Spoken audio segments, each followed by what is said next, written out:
Right, we are live. Hey guys, how's it going? Welcome back to the Kiwi Lads channel. We are back for another match of the Perth Sevens. This one, the Trans-Tasman matchup that seems to happen each and every tournament at the moment. New Zealand versus Australia. Now, Australia are on home soil. This game taking place in Perth in extreme heat by the sounds of it. We watched just that game between France and Great Britain. When the players were subbed off, they stood straight in front of a big fan to try and cool themselves down. But these two sides, they have got more than enough talent to go far in this competition. Last competition in Perth, the Australians made it to the final to take on Argentina. But looking through at the starting lineups for these two teams, we will start with the Australians, the home side: Henry Hutchinson, Jaden Blake, Ben Dalton, William Cartwright, Ben Dowling, Josh Turner, and Aiden Akaniaki, the last man. And that starting side for the New Zealanders, it is Fletcher Morgan, Kitio Navai, Tony Nashu, Regan Weir, Brady Rush, Akulia Rokalisoa, and Frank Vainuku. So pretty talented across the board for both of these teams. Could be a very high-scoring affair. Now, the ladies. New Zealand versus Australia. It is pretty much the final that has been booked in every single time in recent history. The men's final doesn't normally look that same way, but it is still statistically possible for this match to happen again later on in the competition. Now, if that is a final, then that would be absolutely great for these two teams, but more than likely that would be playing somewhere around that middle stage, playing off for maybe the bronze or perhaps for 5th place. But it all depends on who gets the points here. Is Manson playing or is he starting? He's not starting. He'll be making his way off the bench though later on in this contest, which, to be fair, with how quick Sevens goes, normally if you're off the bench, you're pretty much starting anyway. Definitely with the heat that they're playing in at this point in time. But AJ Jacobs, he will be the referee in charge of this matchup, who will get the advantage. These two sides, like I said, they met recently in Singapore, both playing off, and I believe in that game it was the New Zealanders did get that side advantage. For goodness sake, this coach needs to be sacked, says Jordan, but in Sevens, you don't always play your best side right off the bat. You've got to be strategic. We've got to remember this game is being played in extreme heat. You've got 5 matches that you're going to be playing in, so there's no point chucking a youngster out there in the first game, having him get injured, and then what are you going to do from there? Just have someone else fill in the gap, big clear out in the breakdown from the Australians. And sometimes throughout Sevens, we have actually seen some of the most effective players be the men who make their way off of the bench. Just look at Tario Vailawa and what he was able to do for the Fijians last season as the perfect example. But the penalty is awarded here to the Australians, currently 38 metres out from their line. And they've got the guest commentator of Michael Hooper, who also did have a little stint with the Sevens not too long ago. And now Australia taking that quick tap, moving it away to the right-hand side, or at least it looked that way. Looks like they've reset and decided to go left now this time. Now stepping on the inside is Ben Dowling. That's going to be slapped out of the hands, and it is a knock-on against the Wallaby Sevens. And NZ says Jaden no, but he always brings the bench on so late to the point they don't get a proper chance. There's Jordan. So what you're saying is he's probably saving him for later on in the tournament if he's not going to be playing the guys early on. Lasanga didn't have a chance to do anything against Fiji, says Jordan. I see Sky Sports in New Zealand is doing a preseason for the NRL. I know that the Warriors have a couple preseason games, don't they? In fact, most of the preseason of the NRL started up this weekend, right? Other than maybe one game last week. Now going off to the left-hand side. Rush defence here from the Australians. Big fend from Frank Vainuku. Now going off to the right. Akulia Rokalisoa tries to carve his way through. Tony Nashu tried to pop it off to Rush, who wasn't really expecting it there, Brady Rush. And starts today, says Kiwi Rob. When is the NRL winner versus the Super League winner match, Kiwi Rob? That must be coming up too. I think that's around is it the 24th of February or something that takes place? Or somewhere around there. As the Sung is starting, says Jordan. He is not. He's making his way off the bench in this contest as well. Smash those, Aussie, says Nazi. I'm going to have a quick look while we're at it, while we've got a bit of a stoppage. Yeah, World Club Challenge is on the 20th of February. That whole play the Broncos. Showing there Maurice Longbottom watching on the sideline with James Turner, or Jimmy the Jet as he's more well known. Getting tired of New Zealand Sevens embarrassing us. It's time to get back to winning, says Sock. And yeah, this would be the perfect tournament to do it. We've seen France look extremely strong in their game up against Great Britain, but whoever wins this game, you move on nicely and have a great chance of making it through to the semi-finals. Are the others guys so dumb you need to start at least one good player starting? Well, they've got that. I mean, you could probably list many of the guys in the starting lineup as the great players. Akulia Rokalisoa for one. Anyone who's watched a bit of Sevens will know that that man is an absolute superstar with ball in hand as well as defence. But you also, you don't put all of your young guys out there straight away. They've got time where they'll spend with the side and slowly gain minutes. You don't normally have a guy who makes a debut and then you just chuck him in and he starts every single game since then. You slowly build up your young players rather than throwing them too much in the deep end. What is the Six Nations time? Six Nations starting at 3:10 a.m. New Zealand time for the kickoff of that first contest. And then in the second game, you're looking at 5:45 a.m., I believe. Or 5:40 a.m. it actually might be. Another penalty awarded to the Australians. We're currently 3 minutes into this contest and neither side has been able to score as of yet. Now Australia, Ben Dowling. Oh, skip straight through. That's a massive gap in the defence of the Kiwis, and Dowling scores between the posts to get the Aussies in the lead. Dowling, that is only his second of his 2026, which is quite surprising for a player of his calibre. But 7 points to nil now with this easy conversion coming up for the Aussies. The Sevens goes so quick, it does. We've got, I think it's 8 more hours of streaming, but a lot of that, or at least half of that or so, is actually just the Sevens, so that will fly absolutely rapidly. New Zealand is the heartbeat of rugby. South Africa are the brains. The other teams are limbs and organs. Says Ruby, that kick has gone over. Now New Zealand, they have got themselves the possession on the halfway line. That was due to the unsuccessful kickoff. In that case, and Boo says, Naz Williams, are you behind me? I just went back to live again, or I went back a bit and then skipped to live to see if I could get a few more seconds ahead. But I have no idea what your one is up to at the moment. Although for me, Frank Fainuku has just broken the line for the Kiwis, and they will score the try between the posts as well. Not Karma, just Sevens men's these days. I mean, the brains of the Springboks is a Kiwi, Tony Brown, says Jordan. But now, it is another try being scored in this contest. It will make the score 7-all. So both sides waited a few minutes, couldn't score. And then from there, they just both strike. Isn't 7 to Australia? It is, yes. Sorry, I should have had it the other way around because, of course, Australia, it's a bit of a weird one because Australia are the home team of the competition, but they aren't regarded as the home team in the setup, if that makes sense. So New Zealand's name is first because they are higher on the rankings. But yeah, it's 7-all anyway in this scenario. I just got to remember that Australia, even in Perth, are the away side for the ranking setup. Nicely taken there by the Kiwis. That time it was Fletcher Morgan. Now back across to the right-hand side. Chance to get this one moving onwards. Akulia Rokalisoa showing off his step. Gets round 2. Dowling gets back up to be able to finish him off though alongside Hutchinson. Now lobby pass over the top from New Zealand. Finding it out to Fletcher Morgan once more. Well defended by Australia. Regan Weir, the veteran. Off to the right. See that Wallace Charlie has been subbed on to the field. Henry Hutchinson makes the tackle and he wins the penalty for Australia in the breakdown. Just lightning quick from the Aussie. I call him a veteran as well. He's actually had the most tournaments out of any Australian player. I think it's the most matches played for any Australian Sevens player in history. Counter ruck from New Zealand. Legally taken back. Akulia Rokalisoa goes to Tony Nashu. Now sold the dummy, couldn't quite. Oh, he tried the offload and it's going to be knocked on by both sides. And that is going to be now halftime in this fixture. 7 points each, or is it? In fact, I think they're going to call it as not quite halftime, which does mean that there's still that little bit of chance that one of these two sides score. This game is exciting. It's back and forth at the moment between these two teams. 2 errors from New Zealand, 1 from the Australians. And New Zealand strike back 7-all now. Says Jasmine in there too.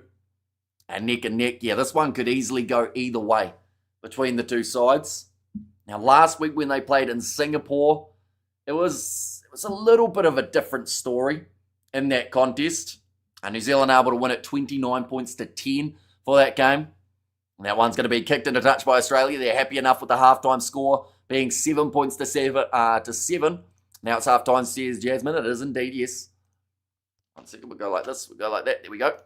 And we have got there. Okay, now bring on the subs straight after halftime, says Jordan. I think that both of these sides will be making strategic subs early. Like we've mentioned, the heat in Perth at the moment. It's already been talked about by the players who have come off the field from their prior games. The heat is pretty brutal out there, and it will only get hotter as the day wears on. Is the Proteins playing today? I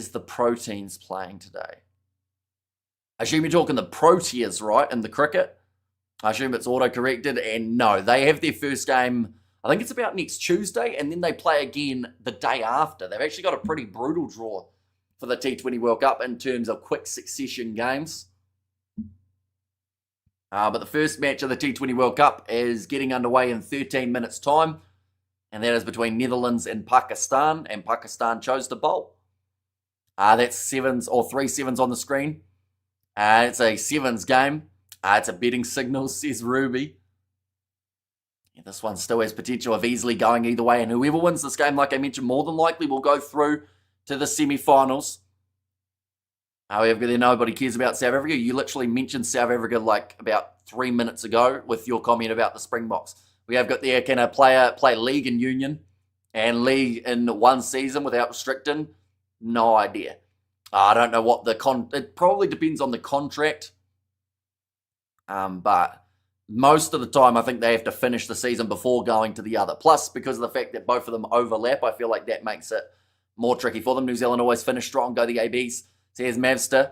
I think so much. I mean, the Proteas, says Kyle. So, yeah, their first game has taken place as actually a part of week 2 of the competition. That is up against the Canadians, but that is on Tuesday, and then they play on Wednesday up against Afghanistan.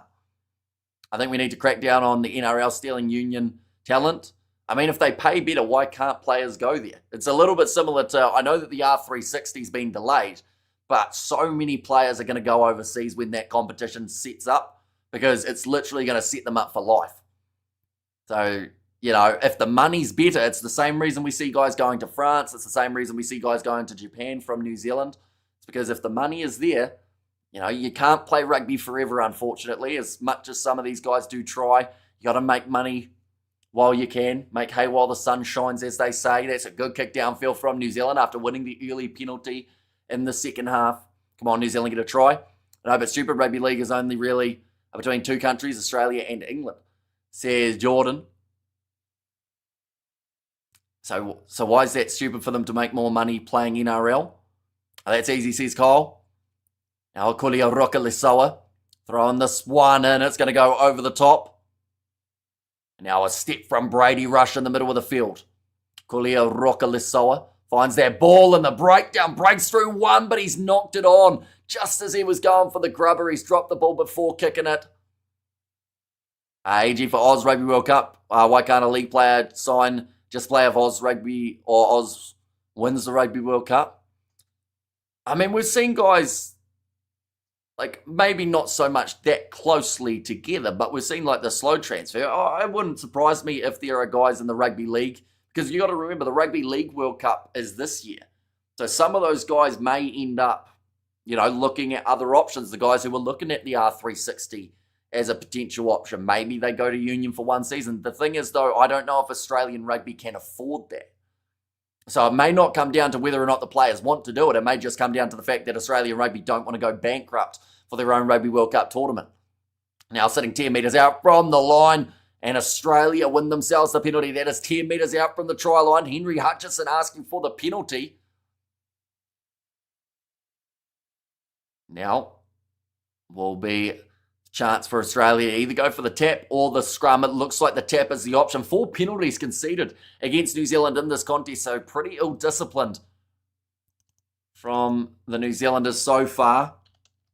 There's still time left on the clock. 7, what a run that is, but somehow New Zealand have managed to stop them twice in a row with last-ditch tackles. Hutchinson, though, this will finally break through for the Australians. They will go over, and the try is scored by Ben Dalton to give the Australians the lead. It was not easy to do. New Zealand making a couple last-ditch tackles that probably, had they missed them, would have definitely led to tries. You know, new guys making NRL Oz team. They were down the IQ tree. And AB Sevens frustrate me so much, says Jasmine. And make Super Rugby privately funded like the top 14, says Jordan. I think New Zealand Rugby are just in a tricky scenario at the moment, trying not to lose money. But 14 points to 7 now, the way that this one sits. But yeah, I think it's easier said than done when it comes to financials. And at the end of the day, if you don't have that big backer to try and actually keep it going, it makes a big difference. And Bugger says Nazi. And there, but now 14 points to 7. New Zealand attacking from inside of their 22 with Frank Vainuku running down the wing. He is the lone try scorer for New Zealand in this matchup. Do they take 3? They took the 2 extra. Give them 14 points on the board now. Now Hutchison, that's a chance for Australia. Jumping straight in the breakdown and winning the turnover there. It was Josh Turner. Quick tap taken by Henry Hutchison. Going away to the right-hand side, just missing the passing option to Wallace Charlie, who manages to gather the ball and send it away to the right again. New Zealand, they could be in a little bit of trouble here if they end up conceding. How many minutes left? Just the 3 minutes now remaining on the clock. Now another step. That's a huge hit there on Henry Hutchison. Now ball across to Aiden Akanagaki. 25 metres out. New Zealand wanted the steal and they have given away another penalty. That is 5 or 6 throughout this whole contest. Now moving away to the right-hand side. Chance for Australia to score, and they will. Looking to make it an easier kick too. It's 2 in a row for Australia and New Zealand. Now in a little bit of trouble. 19 points to 7 with the kick to come. Would you ever do a rugby crossover? What's a rugby crossover? As in like league and union? Or what do you mean? New Zealand men is a shadow of itself, says Sock, and New Zealand doesn't deserve to win, says Naz Williams. New Zealand going down there like their dollar value, says I'm nutty, and Wallabies hopping away with it. One more try, please Australia, says Nishal. That kick has gone over as well. Those are brutal extra points for the Australians, as it now means that they are in a position where New Zealand need to score twice just to get the chance of a draw. Currently 2 minutes now remaining. How much time left? Just the 2 minutes on the clock. Australia kicking it off high. They've dominated possession in the second half. Aiden Akanagaki goes up for the ball again, and they get it back for about a 3rd time in a row. Australia, running into his teammate there. The thing that's been impressive is the difference in the try scorers too. We've seen Blake, Dalton and Dowling all scoring the try. Australia getting their attack right here. Now, going off to the left-hand side, Turner passes it on the outside. Charlie cuts back inwards. One more pass here. New Zealand could be susceptible to another try if they're not careful, but that is a penalty won by the Kiwis. They have got a minute to get 2 tries. Kelly Lasanga is out there on the park. Going back across to the left-hand side. Regan Ware, ball on the inside to Tony Nashu. Another offload attempt. It doesn't quite work out. Ball's gone backwards through the hands of Rob Rush. Lasanga tackled. Rush gets it again. Now firing it out wide. That's for New Zealand. 30 seconds remaining. It's going to be the chip in behind attempted here from Manson. And that classic move he used last week has worked for him again. And he'll score the try between the posts. Is that him? It is him indeed. He's done that classic chip and chase that he did twice in the last round. No one's worked it out yet. We have got there, would you ever do a joint commentary with another channel, e.g. New Zealand versus South Africa, says I'm nutty. Probably not for any sort of big game, purely because there's too many things that can go wrong through it. We've tried it on smaller live streams before. And the delay is always the one that hurts, because as soon as anyone's internet buffers or anything like that, you're out of sync, which means you have to really be strategic about who does the commentary and who doesn't. And then adding chat in as well. It'll probably be easier without the chat on, but of course that's not what we do on the channel. The chat's a big part of it. Time left, 1 second remaining. Henry Hutchison, he will kick it into touch, and New Zealand have lost this game. 21 points to 14 in favour of the Australians. New Zealand do get the bonus point, though, for being within 7, so that is 1 bonus for the Kiwis, and that will be a crucial one in the later stages of this group. But a great win for Australia on home soil. They made it to the final last year in Perth. Can they do it again? And Dan might as well let the ladies play. They might win. Says Naz Williams there. And also, congrats Aussie, says Big Rig. And there is our game over. We lost there, Zach. Yeah, 21 points to 14. The win for the Australians. And now we have to wait for that next game. Next one that is taking place will be at, I believe, 6:55. New Zealand gets a bonus for being on world map. Says I'm nutty, although they aren't always. We've seen some maps without the Kiwi location on it. How many minutes left? This game is over now. 21 points to 14, the end score. Ben Dowling, he was able to score himself a try in this game, which became crucial. Ben Dalton also scoring. So if your first name's Ben, you've got a good chance of crossing the try line. And then also Jaden Blake, the other man. They managed to score, but nonetheless, like I said, next game is coming in the near future. Who were you good starting players?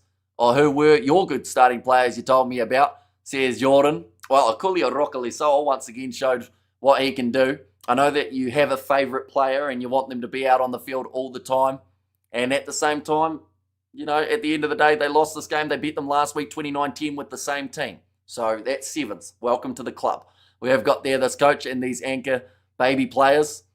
And then because of connect and name, says Sock there, need to beat France, says Zach. Yeah, just adds a little bit more motivation for the Kiwis. We've got to remember, they lost their first group stage match of the last competition, went on to win bronze of that comp. What do you think is the most exciting rugby match this year? International rugby.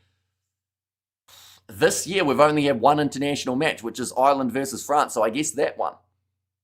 Other than that, we haven't had any other matches that have taken place. Are you going to cover the curling in the Olympics? Probably not, no. My curling expertise has gone out the window, mainly because I only did it once when I was about 13. Yeah, but Manson has done it twice in a row now, says Jordan. So who knows? Maybe they'll start him in the next game. We'll wait and see. But it's all about rotation in sevens. You can go with your strongest team time and time again, but eventually, definitely in the heat, those players get tired. And you cannot afford to have those players unavailable for the playoffs because that's when you get your points. I know we had Ireland 15 versus England A. It was international friendly. Okay, so a friendly match, not an actual international is what you've just told me there. I repeated last week, boys will bounce back in the next two games. Says Mavster, and 14 points, or 114 Oz. Says Kyle, they are just showing the upcoming games that are taking place. The next one that we have got on the channel will be New Zealand versus Fiji. And just to check the time again, that one has taken place at 6:55 p.m. So about 27, 28 minutes or so. Somewhere around there. France's scrum looked average without Tonio, says Jordan. Just wondering if you've said anything positive throughout the whole day, Jordan, other than, of course, loving Manson. That's why that just seems like everything you're saying is negative. Must be a hard way to watch rugby. They're showing people dressed as the Flintstones and also some cheerleaders in the stands. Of course, Sevens is one of those times that you'll see people dressed up as a whole heap of random stuff. That man had a kangaroo on his back. And, of course, a lot of Australian flags in the stands out there as well. I meant like this year, overall this year. I think South Africa versus England this year will be the best game. Oh, so you're talking about future games that haven't happened yet in terms of which one will be best. I mean, I think that South Africa New Zealand hopefully will be a good game. You know, purely because of the fact that it is the tour that has got rid of the Rugby Championship for this year. It has to live up to expectations. So hopefully one of those four games is a match of the year contender. They are just showing the points progression. So far, Fiji are sitting at the top of the bunch with 52 points. New Zealand are in second on 48 points. And then 46 for South Africa and 46 for France. And there as well. France have actually stayed consistently fourth all throughout the competition. Everyone else has had at least a little bit of a change. But the French, consistently that number 4 spot, looking to go a little bit higher after a great win over Great Britain. But nonetheless, I do thank you all very much for tuning in. Is this your main gig now? No more construction work? Not at all. I am still working during the week. This is still just the hobby, as it does not financially support me one bit. But we still here every single weekend with plenty of streams taking place. But yeah, still the job during the week. I'm looking forward to the All Blacks actually announcing the coach. It might be Dave Rennie, says Jordan. It could be. There have been rumours about the top 3 candidates at the moment, and he is one of them. Because Joseph is being sus. What's he being sus about? And South Africa versus New Zealand, a good game. What are the chances? It's the best game, says Ruby. And GG, great game caller. Or great game, greater call, says Sock. Can't wait for round 2 of the Super Rugby. The Brumbies will get their revenge against the Satyrs from last year. Says Cargo. Looks like they're going to have a banana race now as well from the looks of it. But nonetheless, we won't find out who wins the banana race. Instead, we will see you guys in about 25 minutes' time for Fiji versus New Zealand.